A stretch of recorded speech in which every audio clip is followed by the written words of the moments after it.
I'm Karen Jackson. I'm the Secretary of Technology for the Commonwealth of Virginia. I have been the governor's point person on automated systems actually since 2010. So I was in the previous administration, served as a deputy secretary, and had to lead on it during that tenure. During that time, we became one of the FAA's 6 test sites for aerial drones. We've obviously got a very long history in automated systems with our military background, as well as the smart road that we have out at Virginia Tech. That investment was made over 25 years ago. So we've been at this a really long time, so it's very exciting for those of us. I was not there when the first investment was made at Tech. Let me just be clear about age. But I was we've all been very excited about the economic progress of what we've seen over the last couple of years. This is a multi-million dollar industry for Virginia. Whether it's on the land, in the air, on the sea, this is going to be a big deal for us for many, many decades to come. And we're really just starting to scratch the surface. We've done as best we can to make sure that Virginia has a very, very policy-friendly atmosphere for autonomy. We fought very, very hard to make sure that we don't put arduous regulations in place. We don't do things that will stifle the industry, and so far we think we've done pretty well. But the fight's not over. As advancements continue to come, the policy challenges are going to continue to come, and technology, if you haven't noticed, is way outstripping in pace the ability of our policy to keep up. And our ability for really any kind of regulatory environment to even start to keep pace with what's going on. So the first panel that we have here today is really going to be on the technology side of the house. I'm excited to have 3 great panelists, and I can tell you that if you really feel like you need to go back to school, and some of you may not be out of school yet, try to read their bios. Because in reading all the accomplishments of these 3 individuals that are up here, I realized that we've got such big brains up here with us that I needed to go back to school and figure out some of the things that you guys have already done. So thank you for being with us here today. I'm going to start at the end of the table with Virginia. Virginia Lingham is responsible for playing an instrumental role to help spread innovative practice actually in our Virginia Department of Transportation. She is the program manager for autonomous systems, and she actually is a special assistant to the new VDOT chief of innovation. She leads a cross-functional staff representing the chief of information officer in the development, the oversight, coordination, and reporting to ensure statewide performance of various programs, including the Virginia Transportation Research Council, VDOT's Office of Strategic Technology Programs, and VDOT's Office of Public-Private Partnerships. She also leads the corporate consolidation and coordination of all connected and autonomous vehicle initiatives within VDOT under the Chief of Innovation. Previously, Ms. Lingham supported VDOT as its connected and automated vehicle program manager. She has a long history. She was at the Metropolitan Transportation Commission in the San Francisco Bay Area, and where she was the connected vehicle team lead, and also worked at the Wisconsin DOT. Also joining with us today is Cody Fleming. He is on the Systems and Information Engineering faculty here at UVA since 2015. He received his doctoral degree in aeronautics and astronautics at MIT, where he focused on formally and rigorously integrating safety analysis into early concept development of complex systems. He holds a bachelor's degree in mechanical engineering from Hope College with honors and a master's degree in civil engineering from MIT. Prior to returning to MIT, he spent 5 years working in space systems development for various satellite and laser projects specializing dynamics, design, and systems integration. Finally, and certainly not least, is Brian Park. Brian is an associate professor of Civil and Environmental Engineering here at University of Virginia. He's a recipient of the PTV American Best Paper Award, Outstanding Reviewer Award from the American Society of Civil Engineers, and he is editor-in-chief of the International Journal of Transportation. an associate editor of this American Society of Civil Engineers Journal of Transportation Engineering, and a Journal of Intelligent Transportation Systems, and an editorial board member of the International Journal of Sustainable Transportation. He has published over 120 journals and conference papers in the area of transportation system operations and managements and intelligent transportation systems.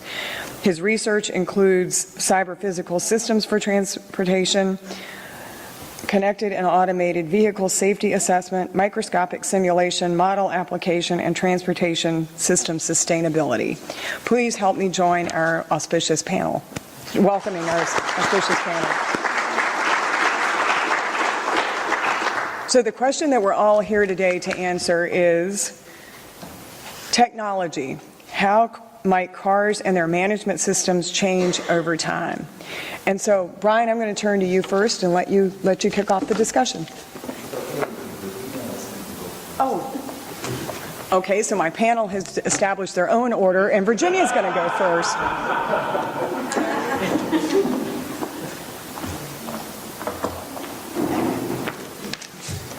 All right. Hi, everyone. Good morning. It's a pleasure to be here today to speak with this community group and exploring the conversation on how we move towards a driverless future. I'm Virginia Lingham. I'm the Special Assistant to the Chief of Innovation at VDOT. It's a new position, and like was mentioned, I've been the Connected and Automated Vehicle Program Manager for about a year now. And it's been really encouraging being at VDOT and in Virginia, because there's so much activity and so much interest in this space, and it just makes it a great place to work. So I guess I want to start off by talking about the number one reason why we might be looking at this driverless future, and it was mentioned earlier already, but safety. I mean, safety is the biggest driver. So many deaths and so many injuries on our roadways today in our transportation network. So I focus more on the connected vehicle piece of it and the implementation towards that driverless future. So you'll see in my presentation, I'll kind of focus on how we're dealing with the transition towards driverless cars and the value of connected vehicles that we can get as we transition into our driverless future. So the US DOT has reports showing that thousands of lives can be saved with just 2 simple connected vehicle applications being deployed across the fleet. Just simple assistance with intersection movement and left turn assistance could save over 1,000 lives if deployed. And then with additional vehicle-to-vehicle and vehicle-to-infrastructure applications, as they get into our vehicles, we'll be able to save more and more lives. And up to 80% of reduction in crashes and injuries as the applications are deployed. So when we talk about driverless cars, there's a spectrum. So we're not going to go straight into driverless cars. Well, we could, but as it rolls out, I don't think that that's what we're going to see. We're going to see these levels of automation roll out slowly over time. So level 0, I just want to touch on this because I think it's important to set the stage for the conversation that we're going to have throughout the day. It's not going to be an instant jump into having your kids in a driverless school bus going to school. So level 0 is no automation. Level 1 is something that you might see in a car today with adaptive cruise control or lane keeping assist. Level 2 would be combining those 2 systems together, as you see in some cars today that you can buy on the lot.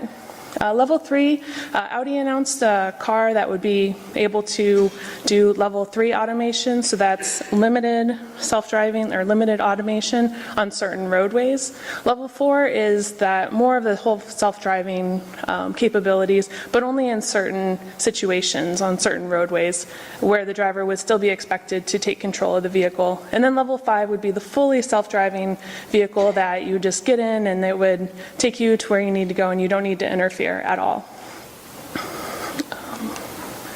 So at VDOT, we really see a lot of benefit in the concept of connected automation. We feel that we'll have greater mobility benefits, greater safety benefits if the self-driving cars are connected and they're able to talk to each other and they're able to talk to the infrastructure to share information like where potholes might be or icy patches or where a crash might be.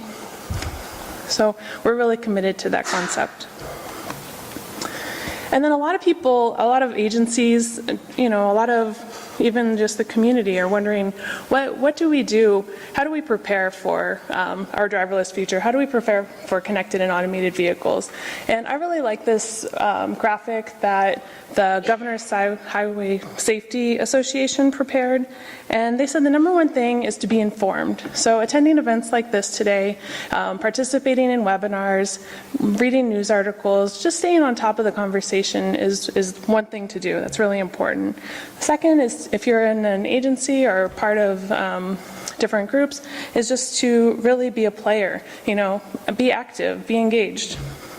Number 3 would be to understand the role of the states. Number 4, which I think we're doing a great job in Virginia, is not to rush into passing laws and establishing regulations until the industry is more understood. And number 5 is just to be flexible. We don't really know how this is going to roll out. So be flexible and be able to adapt to new changes, new technology, different things that are coming our way. So next I want to talk a little bit about what we're doing at VDOT with our connected and automated vehicle program in hopes that it kind of spurs some ideas on where we're going and maybe how we could partner with you all. So our mission, which is pretty straightforward, but to plan, deliver, operate, and maintain transportation system that is safe, enables easy movement of people and goods, and enhances the economy and improves our quality of life. Okay, that's great. But how does it relate to connected and automated vehicles? Well, we really want to capitalize on the safety and the operational benefits of these technologies, and we want to position Virginia as the most attractive state to deploy, test, operate, and evolve connected and automated vehicle products and services. We see a future environment where connected and automated vehicle applications provide connectivity between the vehicles, between roadside equipment, and wireless devices in order to increase safety, improve mobility, reduce our infrastructure investments, and enhance our traveler information that's going out to the public to make better decisions. So one of the things that, if you've been listening to others at VDOT talk about connected and automated vehicles, is this concept of reducing infrastructure investments. And our chief engineer has talked a little bit about what happens. He's kind of just probed everybody about what happens if we don't have signals anymore. And I think that's been a really intriguing concept of, we spend so much money on our signal systems, but how could we design our roadways to not have signals? Is that possible? And I recently, my old professor at UC Berkeley, Carlos DeGonzo, he recently retired, but it took me back to my traffic flow classes, and I found this book that was in a hallway at Berkeley, and I grabbed it because I thought it was interesting, and it's called Intersections Without Traffic Signals, and it's from proceedings from an event back in the 80s, but just thumbing through it, it really got me thinking about how you could really design roadways to not have signals. So how are driverless cars able to navigate roundabouts and J-turns and different things like that with much more reliability than our human drivers do today? So just kind of think about what the options are out there, and it's not really clear what the steps are that are going to be for the driverless cars, but things like this, looking to the back, looking to the past to figure out where we're going to go in the future is something that you definitely need to keep in mind. All right, so these are the things that we touch on within our Connected and Automated Vehicle program. Definitely outreach and coordination, events like this, as well as coordination within the agency, planning for connected and automated vehicles, policy recommendations when different policies come out, we make comments and provide guidance on that. We provide leadership not only within VDOT but also on a national level at different committees and forums. And then we have deployments out there in the field too, and I will get to one of them in a couple slides. And then these are the key resources that we see are unique to Virginia, and they're really demonstrated here in Charlottesville very well. So VDOT owned and operated roadways is a unique feature compared with other places like Michigan or California that have more complicated roadway ownership.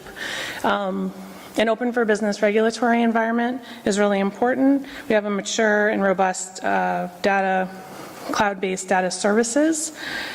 We also have research and testing capabilities from universities like University of Virginia or Virginia Tech or ODU or George Mason University, a lot of different research capabilities here, and then local leadership in cybersecurity and that sort of thing. So I just want a couple more slides, but I wanted to mention our Virginia Connected Corridor. So our Virginia Connected Corridor was launched in 2014. If you're interested in testing or deploying technology, please coordinate with us and we can get you access to the Virginia Connected Corridor. We have over 50 units, dedicated short-range communication units out there in our Northern Virginia test bed. Typically, the technology is tested first in the Smart Road at Virginia Tech, and then once it's okay, we could install things that are on our test bed in Northern Virginia, which is along 66, 495, Highway 50, Highway 29, and State Route 7.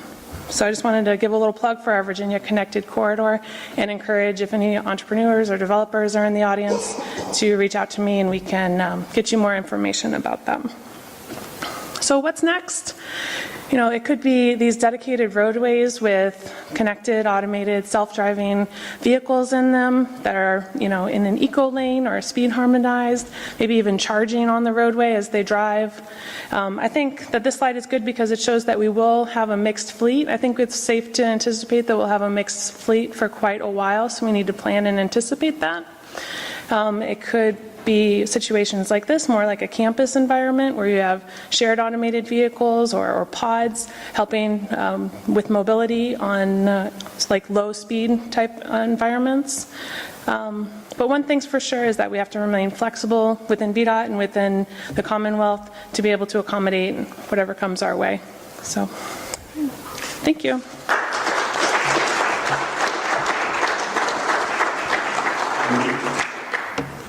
Brian's up next. Good morning. It's a truly honor to be here and share some of thoughts and a little bit of research I'm doing at the UVA with the great people like Cody and support from VDOT and FHWA. I see the future of driverless cars as big C word called cooperative control.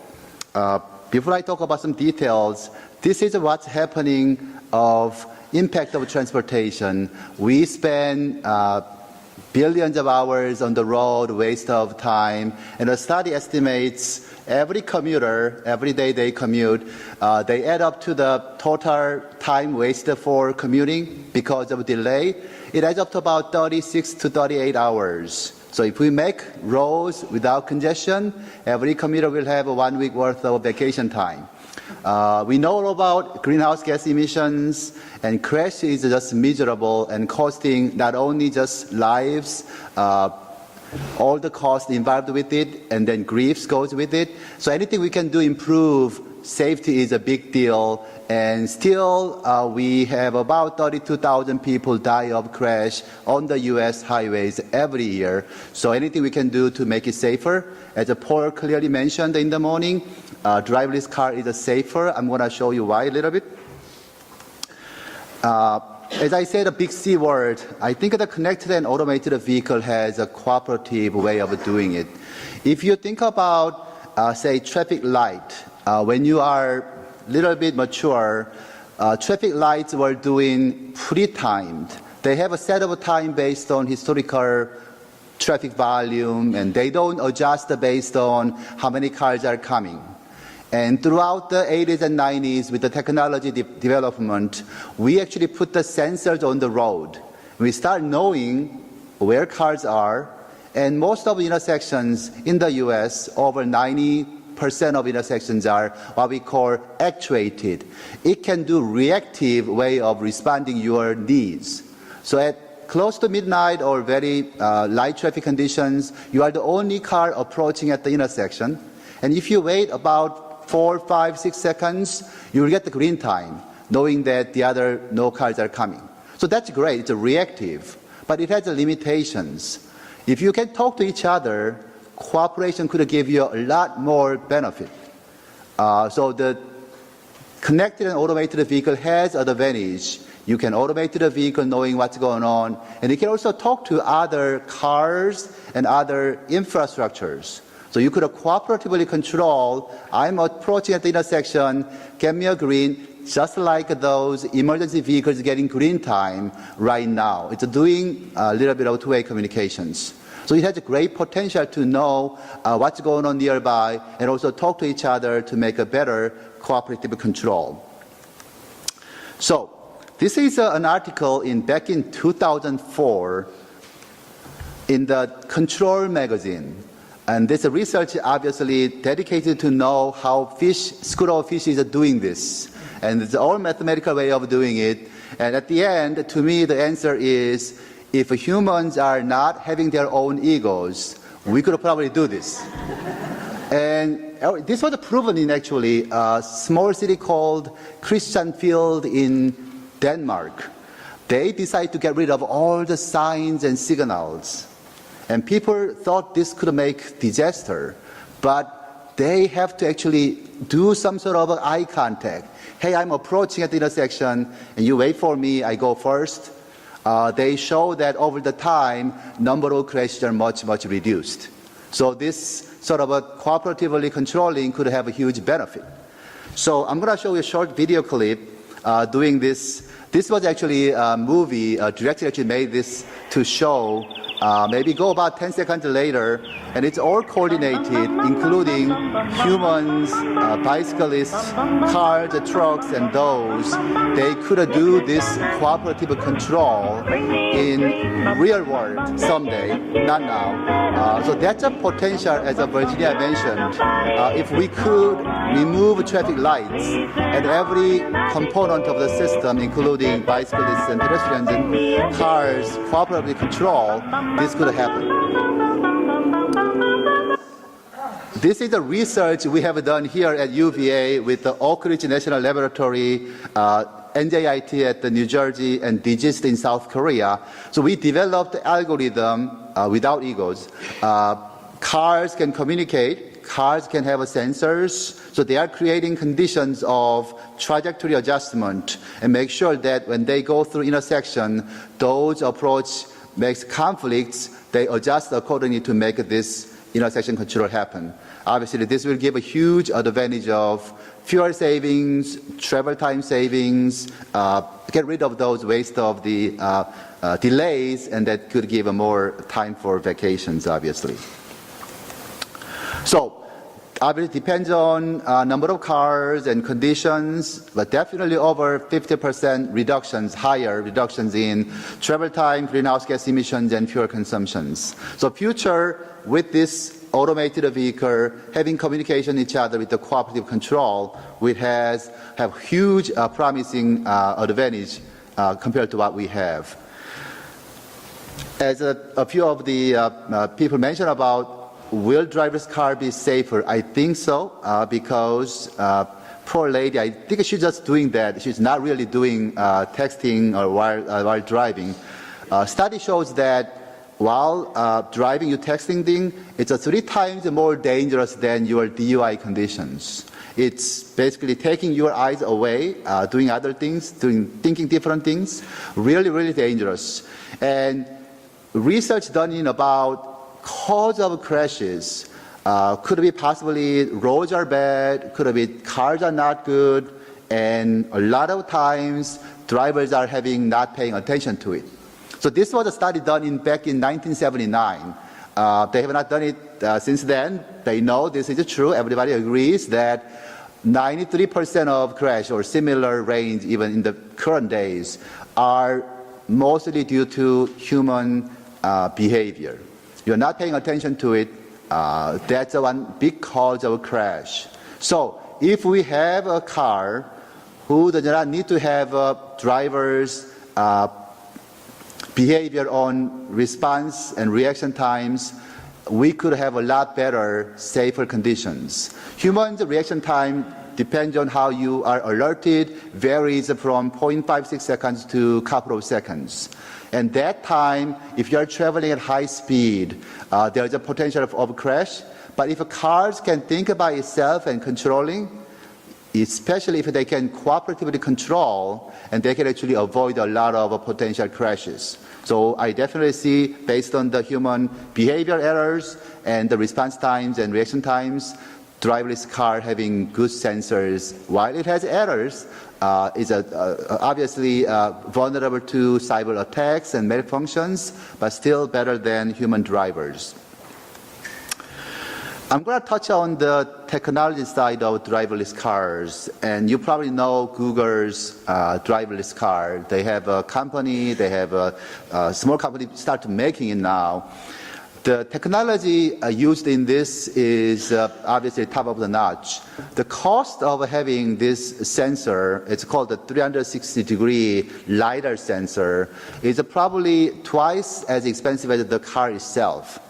So that technology is great, and Google is doing it for their demo and getting the maps around the entire US roadways, and testing needs a very, very long time to make it affordable. A person like me or some of you.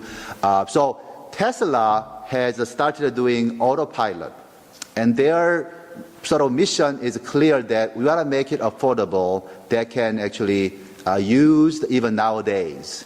And the autopilot they developed is not using $60,000 LiDAR sensors, but they are using multiple sensors of visions and radar sensors. Those are affordable prices. And they were very clear, this is, as Virginia mentioned, the level 0 to 5. This is a level 3. The driver has to be aware of the situation and ready to regain the control if anything happens. And some of you might know the crash happened in Arizona with the autopilot Tesla got fatality. And the person was not really ready to gain the control, what it turned out. So there's a technology that's coming down to the affordable but needs our help. And at some point, this is possible that we could have this technology, affordable level, that can have a level 5 control option. And also the fuel consumption is something that I am sort of aware of. My car shows the real-time gasoline mileage, and I often try to be frugal or be sustainable, and I try to reduce my acceleration slowly, try to do slower acceleration, which helps of saving fuel, and also slowly decelerating as well. We were testing with what we call driving simulator. So we have an algorithm that automated vehicle can do perfect echo driving by talking to traffic light. So traffic light tells I have a remaining green time of X seconds, and car knows where that vehicle is, and I can do cruising or slightly accelerating, slightly decelerating, and then go through the traffic light without changing a lot of accelerations and decelerations. We actually asked human beings, mostly students at UVA, 28 of them. We guide them, this is the best eco driving condition, try to follow that eco guidance. And some are lousy driver, could be worse than not giving at all. And some are doing very well. It all depends on compliance of those. So in general, we see the potential of saving 15% for automated vehicle doing perfect eco guidance following, and 5% for human driver getting guidance. And we raised the question, If there's no eco guidance in my car, but I'm following automated car doing eco guidance, will I gain benefit of eco guidance? Yes. If you are just following the automated car based on our simulation, you could save 6%. So if you see an automated car, just try to follow. And there's a joke about when you see an automated car, that car has to yield to whatever I do. So that's an opportunity to cut into the freeway ramps or any roadway, and that could be possible, but you lose the gain of saving fuel condition. This is something I am really excited about, having speed harmonization. So the same idea, automated vehicle is doing perfect eco guidance. This is what we call speed harmonization. This may be something not easy to understand, but when you actually have a freeway crash and it creates a bottleneck situation, that bottleneck actually reduces capacity from maybe each lane can carry about 2,000 cars. Now you carry less than a few hundred cars because of a crash. And when more cars are coming into that area, they're queuing, stopping, takes a longer time to regain to the normal flow. So the best option is to have vehicles slow down, joining slowly, and to have a quicker recovery from that bottleneck. And it's been implemented in Northern Virginia, I-66, and you might have seen the yellowish sign of a speed limit, we call variable speed limit, that kind of gives you a new speed limit, and most people don't comply. I trust that. If I want to comply, and I'll probably get honking sound from the back. So what we are doing here is that, what if we use these connected and automated vehicles that are doing its own sort of pace car impact? They are all doing this speed harmonization, and they force other drivers to follow that speed. And this is really happening in real world. In place in Germany, they actually have shown something like there's a crash inside a tunnel, and they try to deploy 3 large trucks and try to slow down people by showing we are pace cars and we are traveling at 30 miles per hour, so you try to make that more effective. So this is an idea very similar to you making pledge to a pace car. I could not find one in Virginia, unfortunately, Commonwealth of Virginia. I found one from Rochester. So this is a local community and speed limit of 25 miles per hour. If 30% of people pledge and go with that 25 miles per hour, they could achieve traffic calming. But most people, they don't travel at 25. They go 35 and 40. That creates problems. So that's end of the my expectation that more of these driverless cars becoming pace cars, and we can have a much improved traffic operations. That's all. Thank you very much for listening.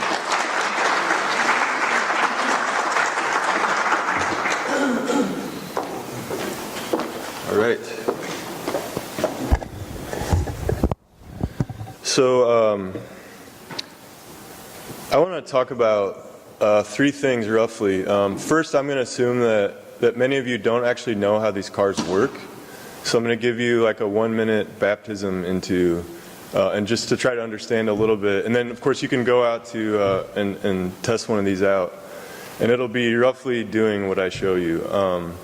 The next thing I want to talk about is the challenges with respect to, so Paul talked about, the bar is, are we going to let our kids get in one of these alone? And what are the challenges to getting there? And I'll talk about, really focus on one of those challenges. And then lastly, I want to talk about transportation as a service, or mobility as a service, and what that means in terms of the technology. One of my colleagues, Donna, she's up there, I think I see her. She's interested in this area, and she'll talk about it maybe from a slightly different perspective. But so those are the 3 things. The first, that was Chris Urmson. He was the head of the Google project. This is what the car sees. So you can see it's trying to classify. Basically, these purple boxes are other cars. Here is, I don't know how to pause this. I'd like to pause this, but This is a car sitting at an intersection. We see the LiDAR scan. It has this point cloud, and it's using algorithms to try to figure out, I guess someone's pausing it for me. That's pretty awesome. Thank you, whoever you are. Oh, hey. The LiDAR sensor that Brian talked about is generating this point cloud. They'll have cameras, they'll have radars, depth sensors, inertial navigation units, and then on the algorithm side, the software side, it's trying to figure out what's around it. So it's classifying. In the yellow, you have pedestrians. In purple, you have other cars. Based on what it's classifying things as, it'll try to decide what to do. So it might do something different if it sees a car along its side going in the same direction versus if it sees a pedestrian sort of wandering around randomly. And pedestrians are a major unsolved problem for autonomous cars. So urban driving is going to be a really big challenge. It is a really big challenge. And you can see this is a fairly cluttered environment with pedestrians. So the magic person in the sky, if you could run this again. And so you can see a truck goes by, and then based on how it's classifying everything, it generates this green path, which is the trajectory that it's going to follow. So that's autonomous driving 101 in about 1 minute. Here you can see it identifies a police car, so it actually stops and waits for the other cars to go by. Here it sees a bus, it actually stops. You saw the car next to it kept going. Autonomous cars tend to follow the rules. So here's a cyclist, and it recognizes that it's a cyclist and slows down, which I ride my bike around Charlottesville, and not all the human-driven cars actually do that. So I would appreciate if the driverless cars actually can pull that off. Those are driverless cars. So this is more or less what the cars out in the parking lot will be doing. You won't be able to see all this data necessarily, but and they're taking in massive amounts of data and making fairly complex decisions. One of the things that's interesting is to think about, so this is a picture on the right over by the corner, and when you're driving, just think about, we're making so many decisions subconsciously, and actually fairly complex, and now we're asking machines to do that. Before we get to a driverless future, we still have the opportunity to drive. Actually think about what you're doing, and just navigating this intersection. We use a lot of nonverbal communication, eye contact, go ahead. What is that going to be like when there's nothing sitting there? And again, that's a big unsolved problem for autonomous cars, is figuring out what the heck people do, because we have egos, like Brian said, and we make random choices. Here's an article that just came out a couple weeks ago, and so GM bought a company called Cruise about a year ago, and this announces that they've come out with the first mass production self-driving car. And so you might read an article like this and think, oh, so tomorrow I'll be able to ride one of these around. And then when you see one of these articles, make sure to actually read it. So when you read it, you see there's still a lot of work to be done. And that when the software is ready, which is saying a lot, because the software is not ready. The software is not anywhere close to ready. So we have questions about how to make the sensors work better, how to drive down the cost of the sensors.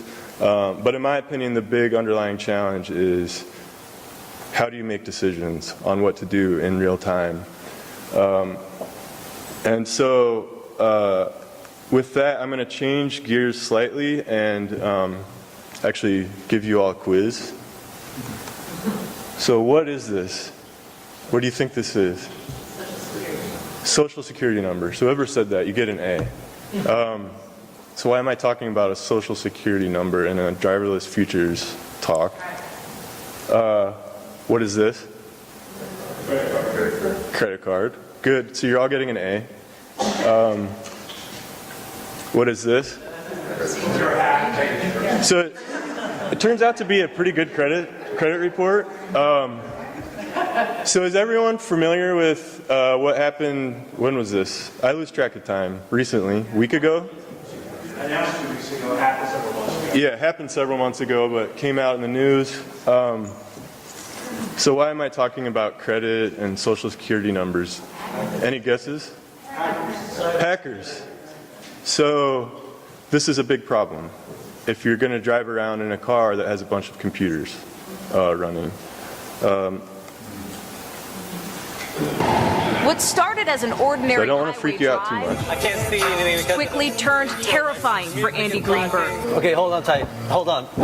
as hackers remotely took control of his 2014 Jeep Cherokee, sending him into a ditch. Greenberg, a reporter for Wired magazine, did this on purpose, working with cybersecurity experts, hackers, to show how some connected cars can be vulnerable. It ceased to be fun. So I can only imagine if the same thing was done to you without any forewarning whatsoever, how much fear that could instill. So, and you can Google it. So this is 2015. Chrysler had a pretty big bug in their software. And again, no offense to Chrysler. Everyone's going to have problems with this. This is not to totally freak you out, but to give us all pause and think about the fact you've probably all been exposed to or know someone who's been exposed to cyber vulnerability. We're doing work on this here at UVA. People all over the country are doing work on this. It's not an unsolvable problem, but the question for this forum is, how are the management systems going to change? And they're always going to be changing, because there's always going to be challenges with respect to cybersecurity, and you're going to have to adapt to them. And so a little bit sobering, but exciting for us as people doing research. I'm going to switch gears again now and actually talk about mobility as a service. So here we have, let's see, do I have a laser pointer here? So here we are at Darden, and say after this event you want to go have dinner downtown at the mall. So here's your destination. You don't have a car, and I just pick randomly Lyft and Uber. It turns out there's a couple people on the next panel from Lyft and Uber, so this is not an endorsement of either service. Sorry, but I actually use both. So in a situation like this, I would toggle back and forth between the apps and see that here, these red and orange lines mean there's bad traffic. So I would say Lyft would basically tell me, in this case, these pink cars, that I'm going to get a ride faster. And furthermore, right, so they're all here, and these cars are just driving through slow traffic.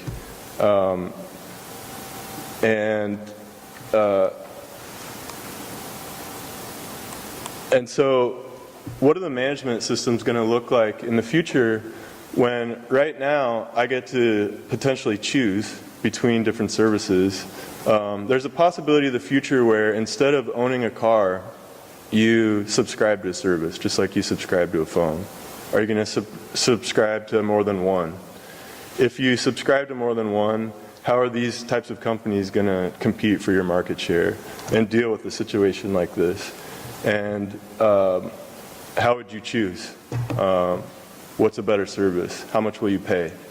So this is an interesting question. Here's another question that's related. So say you have two people that are starting at roughly the same place. So this is just north of grounds at UVA, not too far from here. One is trying to get here at the hospital, and the other is trying to get over to Belmont. And you're a driver. Say you're an Uber driver, and you have to, currently, you get to decide what rides you take as a driver. So which one would you take? Okay, former student of mine said it depends. Which one did you take if you're a driver? What do you suppose? Longer one, right? Because you get paid more, right? So this guy or girl would most likely pick this blue one because they're going to make more money.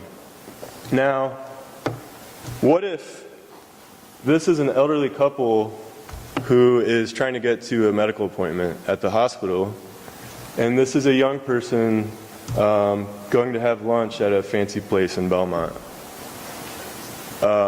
And I'm getting a little bit away from technology into a policy component. But if we're talking about equity, how does that get embedded in the technology? So you could imagine you have a security certificate on your computer. You can imagine having a similar certificate on your phone that basically says, I have to go to the hospital. How do we decide what gets prioritized over what? And how does that then get embedded in, instead of, so how are management systems going to change? Right now it's a driver that has to decide whether they're going to accept a ride or not. Here we have a dispatch system. So there, if it's driverless cars, there's some centralized controller of a fleet that has to say, car A has to go this way, car B has to go this way, car C has to go this way. How does that dispatch system decide? And how does it create a better society for us?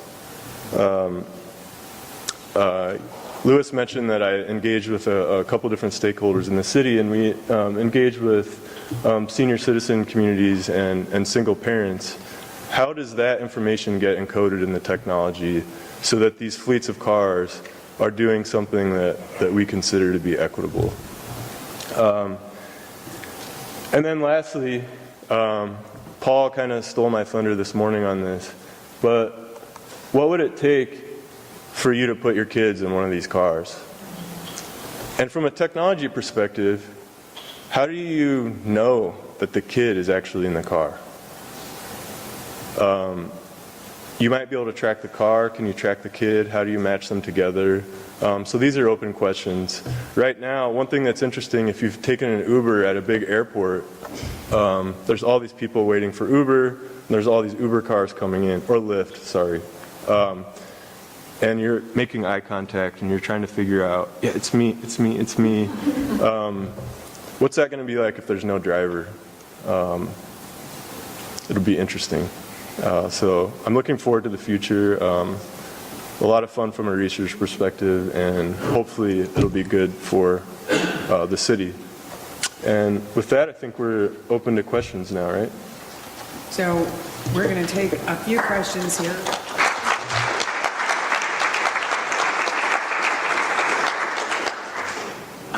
I'm going to actually lead off. We've talked a lot about the technology inside the cars, on the roadways, but part of what's driving, no pun intended, the conversation is about all the data, because there's tons of data collected. They're collected on the cars where they are. And if anybody's followed any of the policy debates in recent years around license plate readers and whose property your license plate is and the privacy aspects of all this, how do you see, first of all, the volumes of data, especially for cities and communities? There's going to be so much data created. What happens with it? Who gets access to it? Because it's a veritable treasure trove of consumer behavior type information.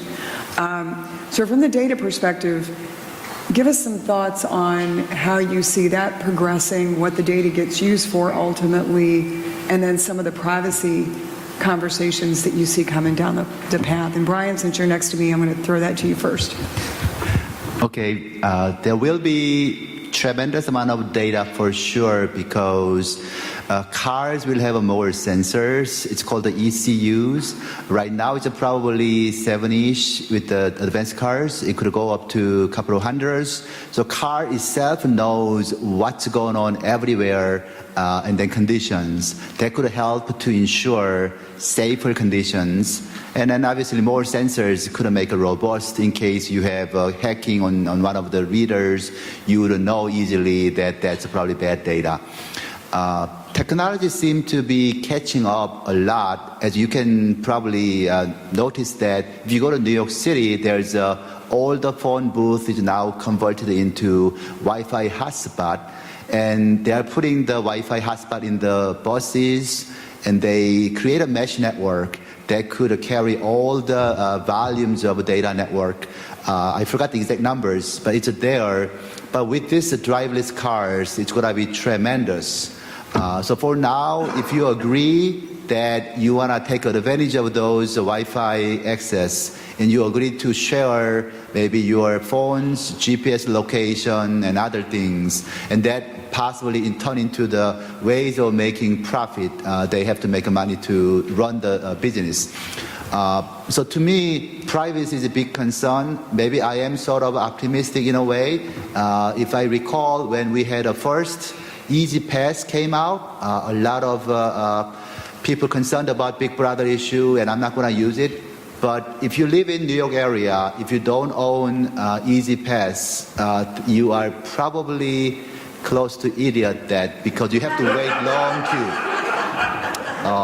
That's a no-brainer. My benefit overcomes my concerns, but still, issue of hacking and others remain to be resolved. So Cody, what are you thinking? Yeah, so excuse me, the privacy is obviously a huge issue. There's technical issues with how much data there is. I'm staring right at one of my colleagues right now who's actually an expert in cloud-based data management and decision making. And so there's a lot of active research in that area. I'm going to actually draw an analogy to medicine. So one of the things is machine learning techniques are going into medicine. So the more you can learn about the way that the body responds, the better you can decide what to do or adapt your plan. The problem with that is medical data is very sensitive, right? And so there's work on, and the more data you have across a population, the more you can learn in terms of medicine. There's ongoing work on privacy preserving machine learning and artificial intelligence, where you can still make decisions based on whatever salient features in the data while masking sort of the identity that gets shared. And there's a lot of work actually at UVA on that topic. But I think there'll be analogs into driving, and you can imagine advertisements in the back of these cars that are it knows who you are. So why is this a Target ad? I just left I just shopped at Target 2 days ago. It's a little bit creepy, right? So a lot of challenges, but a lot of ongoing work. Virginia, obviously being at the state level, state agencies, DMV, VDOT, get a lot of attention during the legislative session when a lot of privacy laws come through. So how's your group, your secretariat really looking at how to handle this going forward? I don't know that I can speak for the Secretariat, really. But I would defer on that. But I think that privacy is definitely an issue that we need to track and pay attention to. I like the term privacy by design. So if we ensure privacy by designing the systems to maintain the information that they're supposed to, and only share the information that has been agreed to be acceptable to enable the applications that people desire, then you kind of stay in a safe space and you stay out of trouble. So I really like the term privacy by design. And I feel like 10 years ago, privacy was even more of a concern or a hot topic than it is today. Our phones are tracking us 24/7, and we agree, we say okay to that because of the benefit and the convenience that it offers by, giving us personalized ads or giving us directions and different things like that we're able to access through our cell phones. So I think our cars are going to be similar. We'll definitely be pushing that boundary in the next year to 5 years and seeing where those lines are, and there's going to be some issues that come up, but I think that we'll be able to address them and hopefully realize some benefits as we collect that data. I think another thing that's really important is education. So I think we don't realize that we're signing our lives away when we log into our phone. So like the little window pops up and you just want to get it out of the way, and you just basically gave up everything to Apple or Samsung or whoever it is. And I think there's not a lot of education on that. And so I think we really need to be sort of one of the points of this is to be engaged citizens, and that the costs and benefits are explained, and that we dig into it and understand that we're making a choice with what's shared, and we understand what the consequences are. So does anybody in the audience have a question? I have a lot, but yes, sir. We're talking a lot about micro issues, privacy, interaction with the car, communications between different cars. But what are the implications for national security once the fleet completely converts to automated vehicles? How easy would it be to knock out that system and then to shut down completely transportation and create huge vulnerabilities among this country or any country? Okay, that's a macro question. I'm going to liken it to the electrical grid. I think we have systems that are like that in place right now, the financial systems. First of all, I think we're a lot of years off before we hit that level. But there are groups that spend day in, day out doing nothing but securing those types of applications. And the nice thing is that the security technologies are advancing in a way, as are the policies, in a way that I think eventually will be able to stabilize it. Right now, we don't think a lot about hacking the electric grid. I mean, we do. People that wake up every day and spend a lot of time thinking about that. But it becomes an inherent part of the day-to-day operations where it's not right now. I think we've hit on the vulnerabilities. There was a team here, and we took a very long walk off a very thin limb several years ago, and we actually had a team led by somebody here at UVA that hacked a Virginia State police car. If you want to ever put your career in danger, put yourself out as somebody that's going to go down that path. The day before the event, or a couple of days before the event, it was a Ford Crown Vic, standard issue state police car. We actually got a thank you from Ford for actually taking this on and opening up the conversation about vulnerabilities. And their take on it was, the more people we get thinking about it earlier, the better the solutions will be by the time it's necessary. So I'm confident that people are securing things like our financial systems and our electric grid from a macro standpoint. And I think by the time we get the transportation system to that point, there will be equal attention and security placed on that. I'm just going to throw that out as an opinion, a personal opinion. But if anybody else would like to throw in, please feel free. So that's of great concern, but to me that's more of a policy or public consensus. There's a research done in the area that demonstrates the concerns or dangerous situations of those.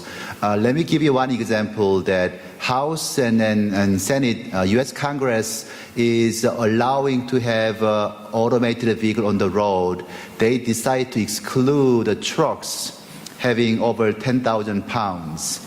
If you think about this, so what they call it, cooperative adaptive cruise control system, it has many challenges. We have seen demos of same vehicles doing nice platooning of vehicles moving. But if you have trucks are doing it because of its weight, the consequences of failure is much bigger. And also having different weights of each same car could have been challenging to fine-tuning to make it work and vulnerable to cyber attacks and others, even though the benefits are very large. Trucking companies are pushing that when they do platooning, they save 20% of fuels on following cars.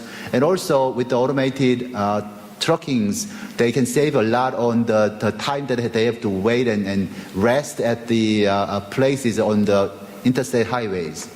But still, we are conscious about the dangers, so try to slow down and make sure that technology catches up to it allowed. Virginia, did you have anything you wanted to add? Okay, we had We actually had one down here. Oh, Mr. Mayor, I'll get back to you.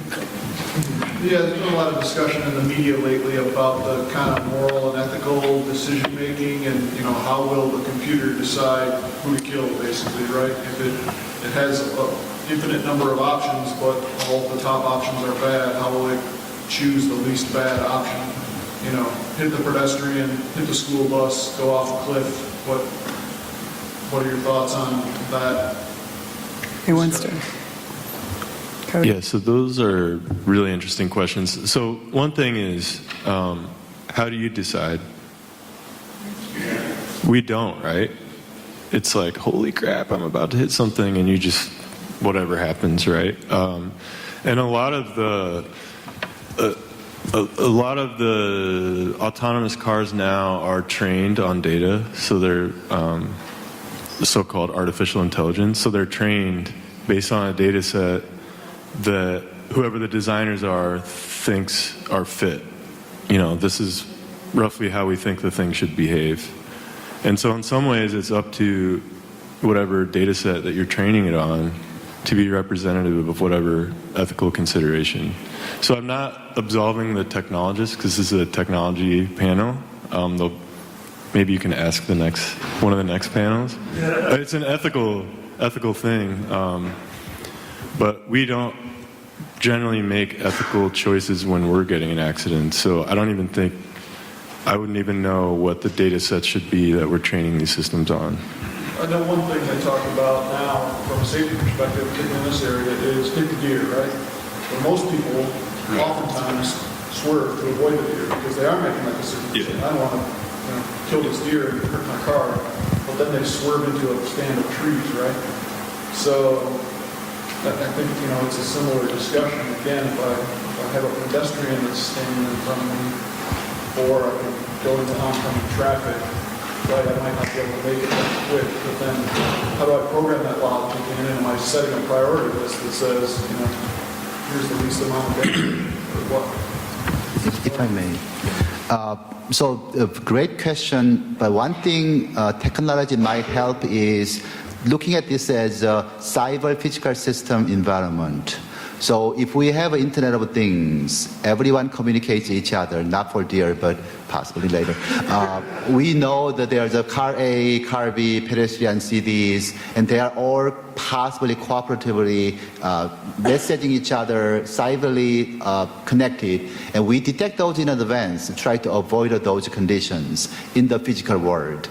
So we reduce those possibilities and with the technology.